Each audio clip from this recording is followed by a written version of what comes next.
that family unit coming together gradually through speaking out and talking to each other in a family where we drop into pitfalls where we forget about that communication part, which is so important. So communicate, and that means communicate with, as you retire and people are retiring, communicate with your kids. Just because you retired from your job doesn't mean you retired as a parent. Well, that was longtime TV meteorologist Dave Dahl talking about the importance of open communication with your children and grandchildren. Hey everybody, Jared Sebesta here, co-host of Retire Repurposed. On behalf of Ben Tages and myself, we are so glad that you are joining us here today. Well, I want to get right to the show because we have some very special guests. Legendary TV meteorologist Dave Dahl and his son Andy have joined forces to create a YouTube show called Honest About Life. They believe the key to deep, meaningful relationships are conversations that far too many times don't happen between retirees and their children and grandchildren.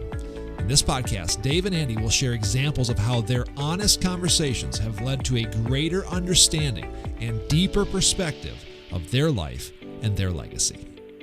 Enjoy this episode. All right, so excited. We've got Dave and Andy Dahl on the line here today. Guys, thank you so much for taking time out of your schedule and joining me on the podcast today. It's great to be here, guys. Thanks for having us here. Well, Dave, I want to start with you. From one former TV weatherman to another former TV weatherman. I've got my own story to tell, but I want to hear your story. You were on the air for 43 years, which is incredible. You're at the and on the same station during that tenure. I want to get right to it. What did it feel like after signing off that last time, and then the Monday rolls around and that 5 o'clock show hits and you weren't on it and didn't need to be there? What'd that feel like? It was very strange, actually. It was like unreal, surrealistic. For one thing, it was during COVID when I signed off. And that made it very strange in itself because there was a camera person, myself, I had my girlfriend there, and a director in the director's booth, and that was it. The station was empty other than that. And it was just so weird after 43 and a half years to say goodbye, my last time, and it seemed like nobody cared. But it just was one of those things where, I just walked out the door, and it was very surrealistic to be there the next day. I took my little box of stuff out the door that last night, and I didn't return for a while because it was just kind of hard to go back. I felt very blessed that I was able to stay at one place for that long. Just doesn't happen very much, and so I felt good about that. Did you go through? Because I did a little bit, and again, I don't want to get into my story, but I went through a little bit of an identity crisis after that, because again, your identity, this is what your jobs do, especially when your tenure is decades long. I mean, you're known as Dave Dahl, the weather guy. I mean, that was your identity, so to speak. Did you struggle with that thereafter, or maybe to some extent finding new? Walk us through that for a moment. Yeah, that was interesting because this has been about 3 years since I retired, and I'm still getting people coming up to me and say, I watch you every morning. Well, I hadn't been on mornings for 20 years. Right. So I don't know what they're talking about, but I just say thank you and move on. But it is kind of different to be, at that one place for so many years in a row, and then all of a sudden to cut it off. But I still, as I said, have people come up to me and say that, I'm blessed that they were watching, along the way. And it made me feel good about, being blessed to be in that one spot for 43 and a half years. Yeah. And people remember me, Yeah, that's awesome. I want to get more into kind of that identity piece, as we go throughout our conversation here today. But, Andy, you're about my age, just a little bit older. Your dad is, I'm not trying to over dramatize this, but he's like a living TV legend in the Twin Cities market. I mean, your dad's a rock star in many ways. What was it like growing up with a legendary dad? I mean, that had to have been cool, bothersome. What was that like? It did come with its fair set of challenges, no doubt. Being the son of a well-known celebrity was a unique experience. During my early school years, again, Dad was really young when he had myself and my sister. So, they were very much kids, raising us. So what that meant then was that you had, my entire growing up, right? My entire K through 12, kindergarten through senior years of high school in the Twin Cities where Dad was on TV, to have him as that celebrity. So, it meant that school administration, teachers, coaches, classmates, everybody was looking at you a little bit differently, right? So it came with its own unique set of challenges and expectations. There was the downside because you felt like you wanted to act out, you wanted some anonymity, you're right? You wanted to be your own person. And so you found yourself acting out a little bit. But then there's some benefits to it as well. And I feel like Dad and I talk about this once in a while. Dad was a celebrity in Minneapolis, the Twin Cities, and Western Wisconsin. So there's a fairly good audience there, just like you, Jared, the same audience, right?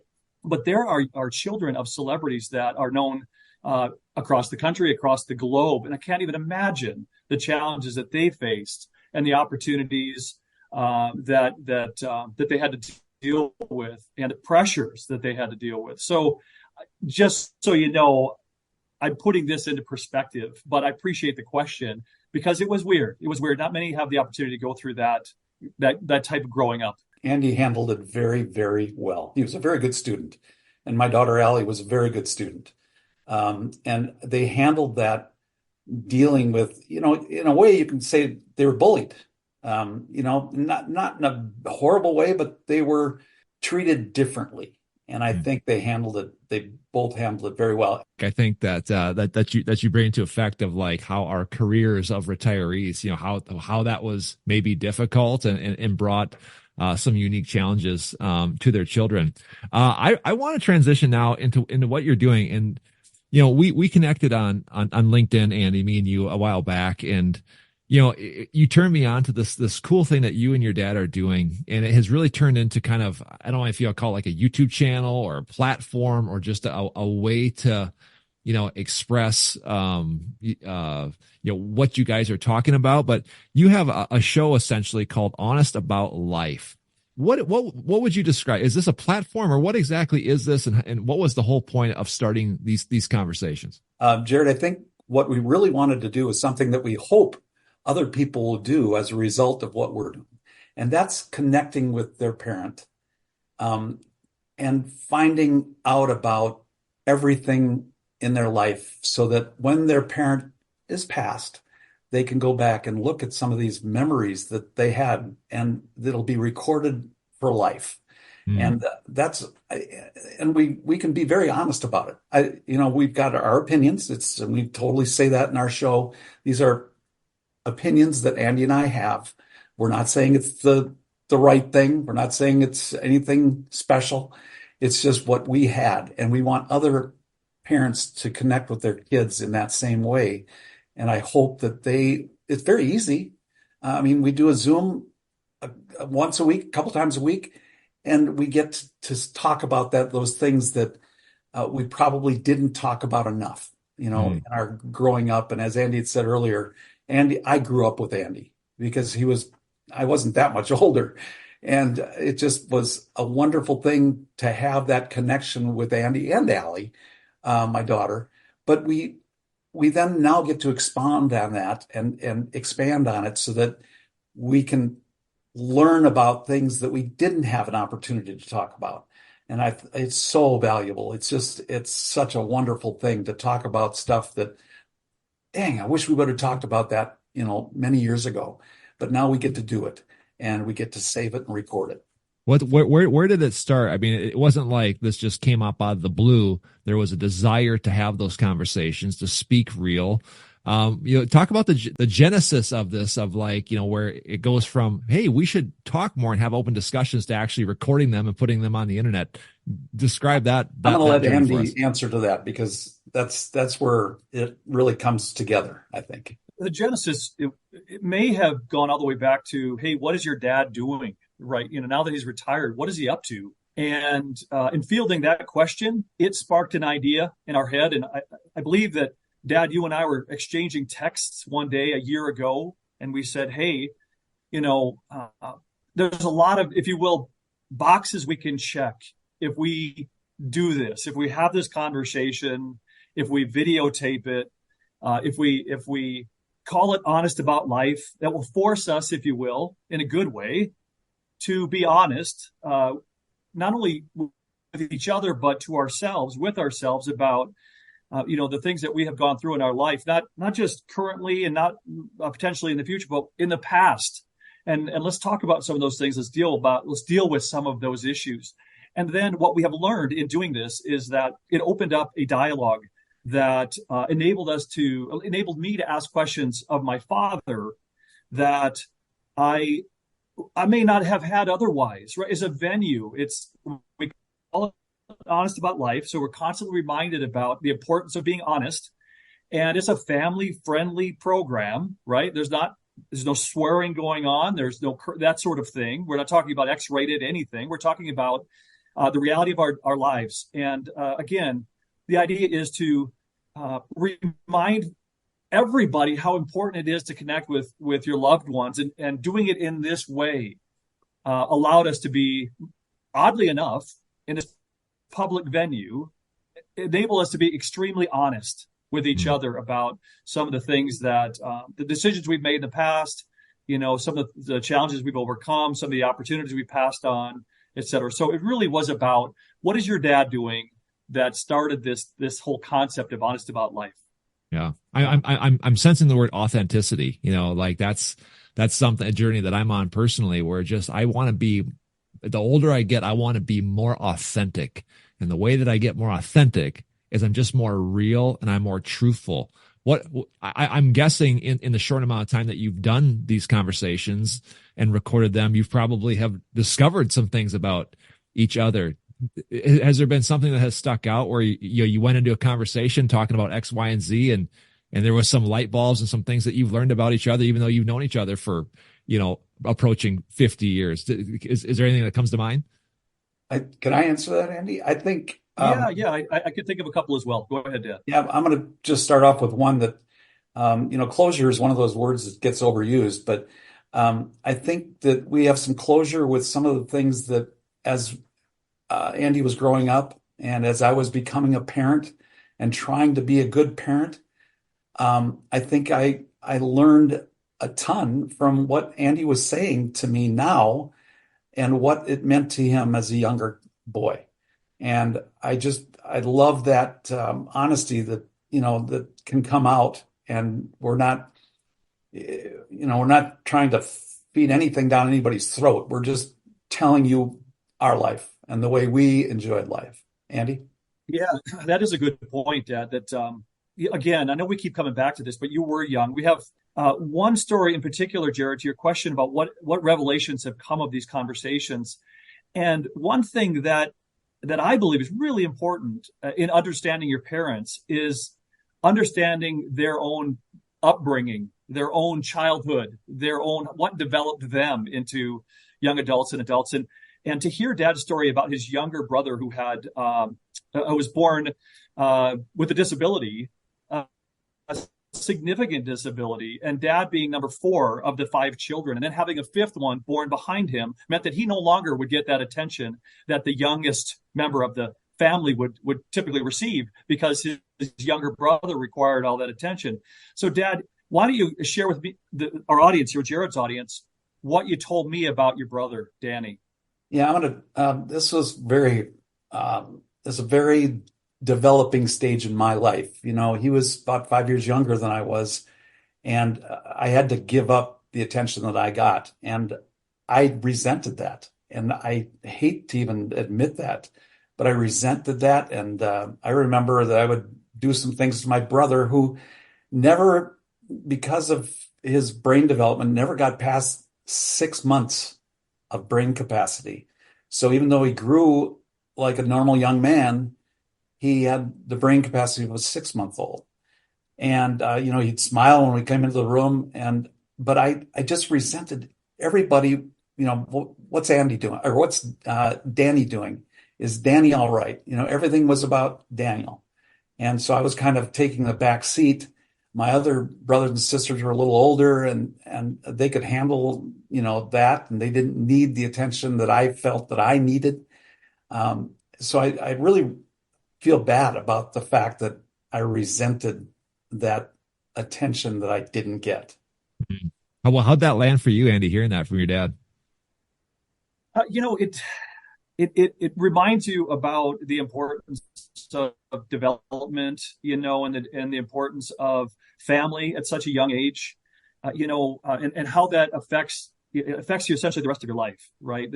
That it's such an important, as Dad mentioned, such an important part of your upbringing to receive just the right amount of support, just the right amount of attention, just the right amount of nurturing, and then how it affects your life. So I think what in an odd way, maybe it helped Dad be the person that he became in that 43 years of doing the weather, of driving to be the chief meteorologist, to be the best in his field. And I think because maybe you have always been looking for that attention that you didn't receive as a young child, and you needed that. And it drove you, which is a good thing, right? It drove you to be the best in your field.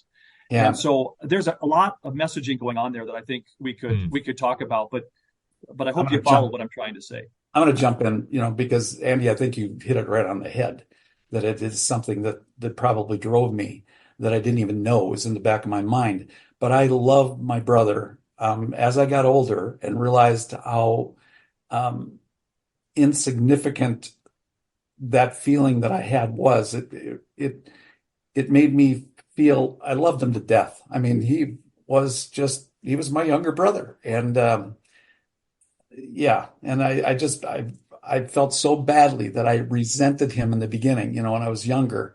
But as I got older, I realized the importance that he was playing in my life.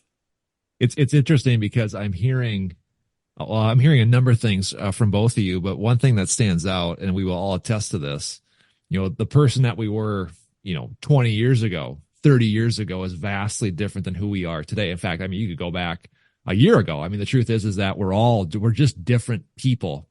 And so you have different people at different levels of maturity trying to figure out life at different levels. Andy, I think what you're seeing is that there's probably some healing going on because you're hearing stories and it's giving you perspective, but it's giving it to you at someone who is more mature and can see that. And so I can almost hear you have more grace and more compassion for your dad because of the stories that he's sharing. Am I onto something here? I believe you are, Jared. I think it's really important what you just said in terms of understanding the perspective allows you to to be compassionate in a way that, look, if we don't have these conversations, you're not going to understand. I'm not going to understand where your parents are coming from and why I should care, why I should have compassion for you if I don't understand what you have been through, right? So it definitely elevates the level of our relationship because of what you just said, Jared, that clearer understanding of what brought you to today can allow me to accept that and let some of the things that may not have been great just go away. That doesn't matter anymore because now I clearly understand. Yeah. Yeah. David, I mean, David's got to feel so good to be able to get some of that off your chest, but also hear your son say, wow, I understand now. I think that there's probably so many broken relationships between, parents and adult children, and even grandchildren, because we don't know, we don't see, we were kids when you guys were kids. I mean, like you said, Dave, it was like I was maturing and I had children and unless you share these stories, we never know what it was like. If you don't ask, I mean, your older parents, they're not going to probably just willingly share some of the hard falls of their upbringing. So, I mean, this has got to feel, I don't know, healing or therapeutic in a way to hear your son's response on this. Totally, Jared. It's just totally therapeutic. I think it's the value of what we're getting out of this. And we're speaking to a lot of people, a lot of retirees that probably are feeling the same way that we felt. And, they grew up with their kids and they were growing as their kids were growing older. And those connections that we sometimes take for granted we really have to speak out on them. We really have to tell each other, and that family is number one importance to me. And I think that family unit coming together gradually through speaking out and talking to each other, that communication, that word is gigantic in a family, because there's so many places in a family where we drop into pitfalls where we forget about that communication part, which is so important. So communicate, and that means communicate with, as you retire and people are retiring, communicate with your kids. Just because you retired from your job doesn't mean you retired as a parent. So, continue to grow. I love it. That's a phenomenal point. We've got a couple of minutes left here. Andy, like where do you see this going? Kind of what's your vision for just having this open-ended conversation with your dad? What's the point, so to speak, and where is it headed? Well, so we've reached a point, Jared, where we've filmed so many of these little 5-10 minute videos that I feel like we have covered so many topics, maybe most of them, not quite all, but most. So where could this go? At the least, we would love to see it grow in terms of, folks being aware that this matters. So I would love to see this concept grow among family, among parents and children. And so if nothing else comes out of it other than just to create awareness of the importance of these conversations, then that's great. But, we've been talking about maybe there really are, audiences out there that would enjoy hearing about the difference it has made in our lives. And so Dad and I have really started to talk about maybe we bring this to larger audiences and maybe in person.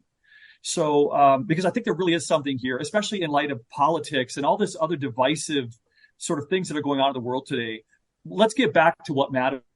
Let's get back to family. Let's get back to open communication and just sort of deal with our differences. So, yeah, I'd love to see this grow.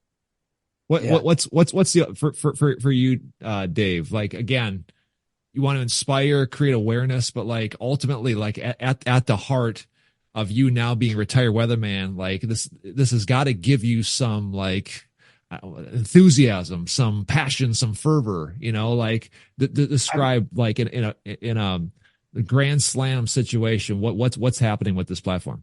I'm totally excited, as you said, Jared. I'm totally excited about Andy and I and spreading this, because I do think it's a revelation. So it has been a revelation for me.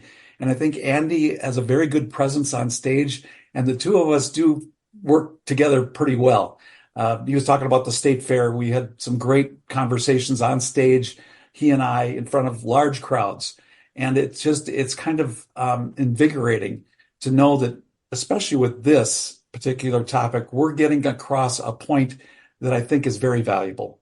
And we can both show that enthusiasm on stage. And I think that would be fun. So hopefully this could grow into Andy and I doing stuff around the globe, or around at least the country, about honesty, about life, something that a lot of people don't really think about. Well, I love it. I commend you guys for doing it. I think a lot of people would love to do something like this, and you've stepped out in courage and faith and done it. And it takes courage. That's exactly what it is. Having these conversations, that's what people need to hear too. This takes courage. It takes courage to be open and honest and to share some of these things that you gentlemen have shared with us tonight. So I appreciate the work that you're doing. Before I let you go, where can guys hear more about Honest About Life? You can actually visit our website, honestaboutlife.com. Yeah, that's the best place. Thank you for asking, Jared. And we'd be remiss in not saying you are doing remarkably amazing things as well along the same lines. So we'd love to learn more about what you're doing as well. Jared, you are a very talented speaker, and I love your voice. Your voice is awesome. So I think you can demand respect just from your presence and what you're saying, and that's awesome. I appreciate that very much. This has been awesome. So few people are doing it. Like, people are talking about doing what you guys are doing, but you and a handful of other people are doing it. So the more you do it, the more your light shines, the more you affect people, the more authentic you are, the more truth comes out. I mean, everybody wins when you step out and just do what you guys are doing and what we're trying to do together. So Perfect. It's awesome. Let's grow. Yeah, absolutely. See you later. Thanks Thank again. you.